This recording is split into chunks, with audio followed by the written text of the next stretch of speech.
My ship spun quietly through the void. The Ripperin pirate ship chasing me, closing in for the kill as my engines sputtered and spit their last belch of ions into the void. 8 days they've been chasing my ship, no doubt after the ether in my cargo hold. My distress beacon pinged quietly off into empty space. No one was coming. I was too far out for my transmissions to reach anyone but the pirates behind me, I suppose. I sat back in my piloting chair and slid all 4 hands behind my head. Nothing to do about it now. Might as well die comfortable. My beacon chirped, and a holo display popped up from my control panel. No doubt the pirates here to taunt me again. This is Captain Leandra Norman of the VFS FAFO. We have your coordinates, and we're on our way. Sit tight. We'll be there soon. I bolted upright just as I comprehended the words coming through the transmission. My ship spun slowly around, giving me a view of the pirate ship chasing me. Just as a ship a sixth its size burst from a warp portal, careening to a halt between my ship and the pirates. There was a tense moment where I assumed they were establishing a communications link. Curiously, I got one as well. I opened it up and watched on in surprise. A red-haired female human stared intently at the Ripperin pirate captain as the pirate confidently laid out some very unfair terms of surrender.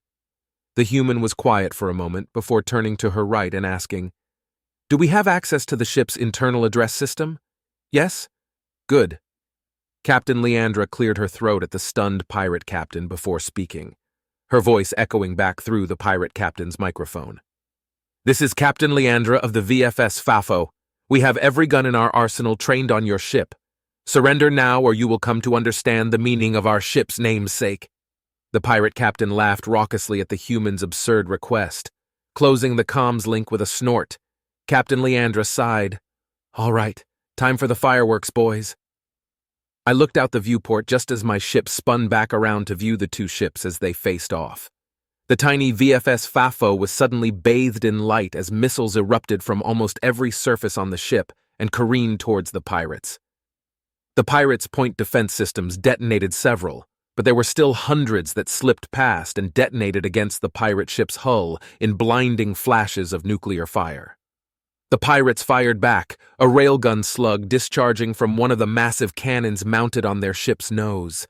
I watched in awe as the streak of light did a complete 180-degree loop around the VFS FAFO's shields and shot right back down the barrel of the cannon it was shot from.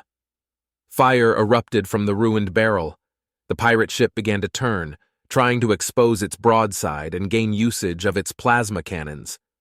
But something about the electricity arcing over the VFS FAFO's hull made me think they might not get the chance.